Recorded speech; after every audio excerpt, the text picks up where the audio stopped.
Our next one here, this was a huge division matchup and kind of stunning. The Bills beat the Patriots 35-31, but as most of you know, the Bills trailed this game 21-0. They outscored the Patriots 28-7 in the second half. 21-point road comeback ties the largest in team history for them. 3 wins when trailing by double digits this season, most in the NFL. Not a surprise there, Chris, but man, it just felt like when the steam engine got rolling for the Bills in the second half, there was no answers. We haven't seen New England look like this really at all this year, it feels like. I don't know. Is there a better momentum team in football than the Buffalo Bills? Right? Josh Allen is just when the they best get momentum it going. player. Exactly right. I mean, just like we saw last week with the Cincinnati Bengal game. It was like, oh, they're going to get blown out of the water. Right. And then they just make a few plays, and all of a sudden it's like, whoa, you can't stop them, and they're blowing the other team out of the water all of a sudden. I mean, it's just that's what's amazing about the Buffalo Bills. Really, really is. I mean, they were completely dominated early on in this football game. I mean, my first few notes of the game are like, man, Pat's right down the field, balance. Drake May throwing it, running it, balling, legs, wow. Pat's doing whatever it wants. 14-0. 94-yard drive, Pats doing what they want. Pass, run, balance. These are my first 4 lines of my damn notes there, right? Bills can't stay on the field, can't do anything early on in the football game. I mean, the Pats run for 176 yards in the first half. Drake May makes a few runs, a few throws. You feel like they're in a different class a little bit, right? There's, again, turning point. Here's 2 turning points to me that you mentioned, because I think it's a good little theme here. Down 21-0, the Buffalo Bills special teams. Ty Davis had a big kick return and got face masked.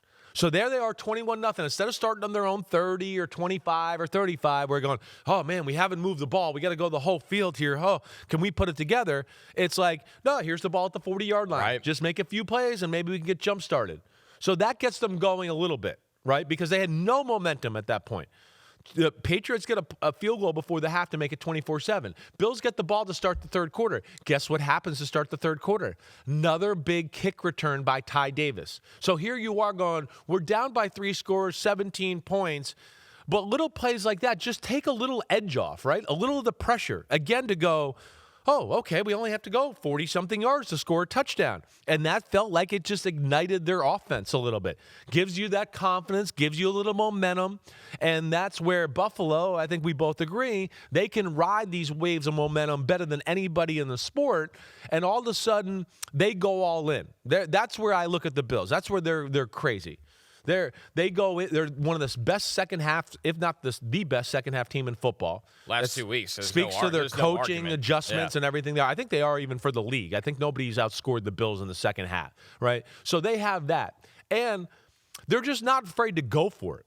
What I mean by that is, whether it's 4th down on offense or, hey, it's 3rd and 3 and you're playing some crazy coverage up at the line of scrimmage, they'll throw it deep and go, well, you're going to throw it deep? We'll do that, right? They have no conscience with that. And then even with the defense, we're being outplayed. They're running the ball.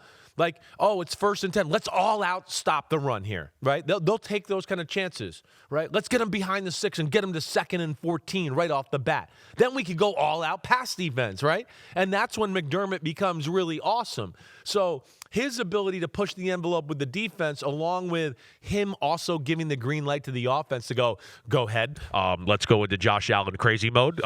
Joe Brady, please get Josh Allen into crazy mode. Call every play you got, run him, do everything. Tell him he can scramble and do whatever he wants. It's time to go. And they do that, and all of a sudden it's like, here they go. Yep. And it's incredible how they do that. I'm amazed by it. The run game in the second half is a great call out. I mean, you had Josh Allen averaging 4.5 yards per carry. You had James Cook averaging 5.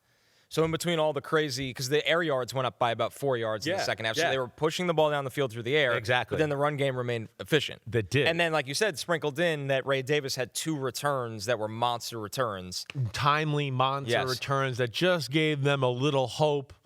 And, of course, makes the field short, doesn't make you waste more time driving down the field, doing any of that. But the second half, all of a sudden, totally flipped on its head to where, McDermott gets it going with the defense. All of a sudden, the Patriots can't run or do anything. Drake May's in the pocket, unable to find anybody open in the pass game. It's all getting stalled out. And then they're getting the ball back, Buffalo.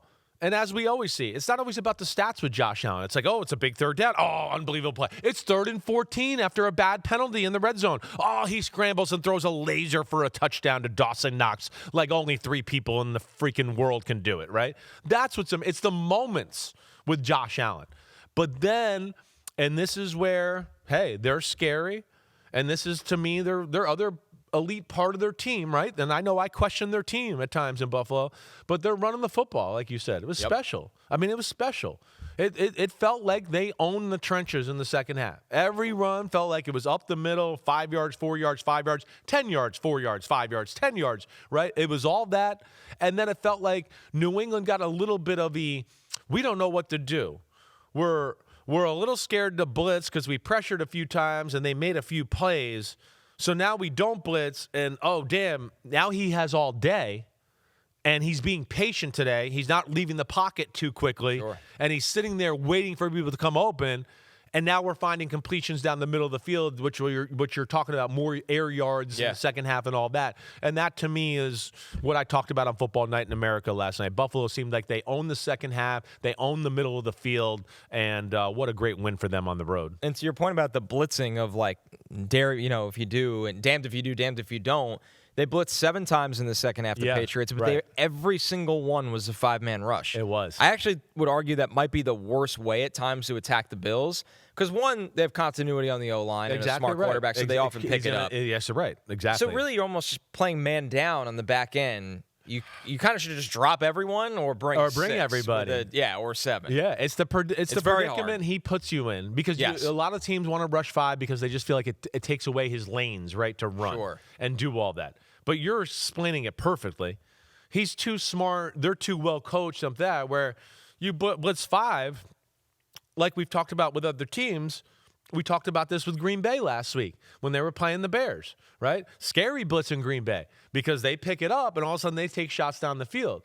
And, they picked up 5. And then, yes, when you pick up 5, as we always talk about, that means there's one less guy back in the back end and there's going to be a big hole. And if you can pick it up and kind of win those pass protection matchups, more times than not, Josh Allen's going to find that open guy and gash you that way.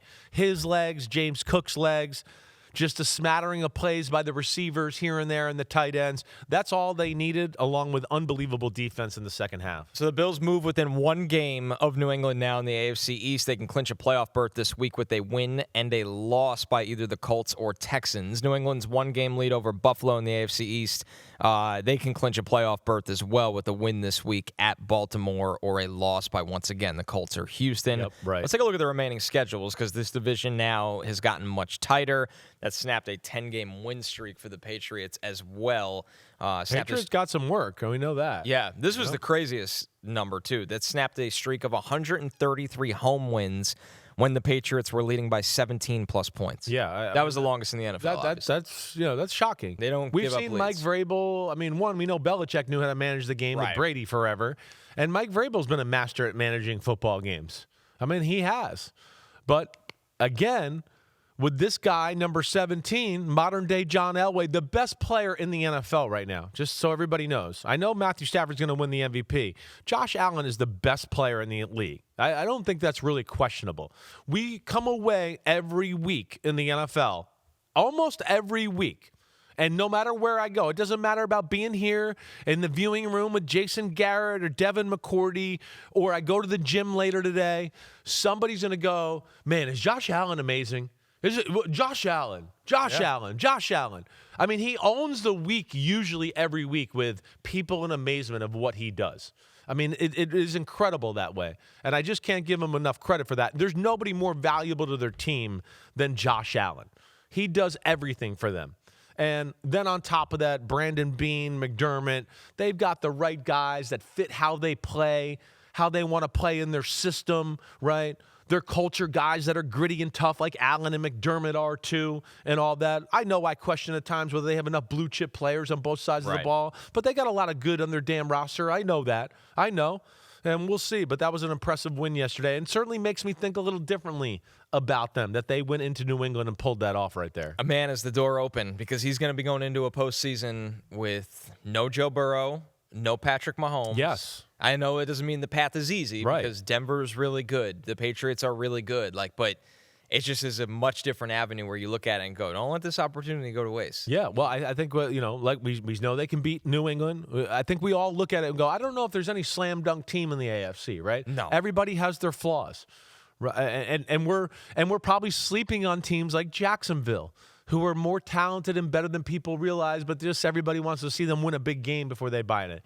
Houston, as you know, I think everybody is sleeping on. I think they're the best team in the AFC if a game was played in the next hour. Yeah, That's right. I don't right think, now I don't think anybody's playing better than them. Obviously, Denver though is right in that conversation. Right, as and well. they went toe to toe, as we know, 5-6 weeks ago, certainly. But yeah, that was a good one by Buffalo. And Buffalo again, some of the plays, the fourth downs, the gotta have it moments, the fourth down pass interference / interception play by Marcus Jones, the pass they get. Yeah. That was another big moment. All right. I think we had 4th and 4. He throws the pass to Khalil Shakir, and they call pass interference, which I don't agree on. Sure. All right. But that's okay. The craziness of that play is they gave Khalil Shakir the catch while he never caught the ball. There was at a any few point. of those yesterday. At no point. At no point did he have more than one hand on the ball. Never. Marcus Jones had the ball. He falls to the ground. One hand is on the ball. The other hand is holding Marcus Jones. And they got up and said, Khalil Shakir caught the ball. First off, the catch isn't completed until you survive the ground. Right. When they hit the ground, Marcus Jones had the ball. What are we talking about? Common sense lost again. That was a big moment of the game. I would like to have not seen that call called. Regardless, I understand it in the current NFL, so I'm not going to be too mad at that. But the whole process was a little messed up. And, yeah, that was a big moment because that got them down there, and then that led to the 3rd and 14 touchdown pass that he threw the laser to Dawson Knox in the end zone, and it kind of felt like they really took control of the game right there. Yo, thanks for watching, homies. We are now in the NFL season here on Chris Simms Unbuttoned. Hit subscribe to get our weekly picks, game recaps, film deep dives, and much, much more. Thanks again for watching. Subscribe, rate, review. Peace out. You know where to find us.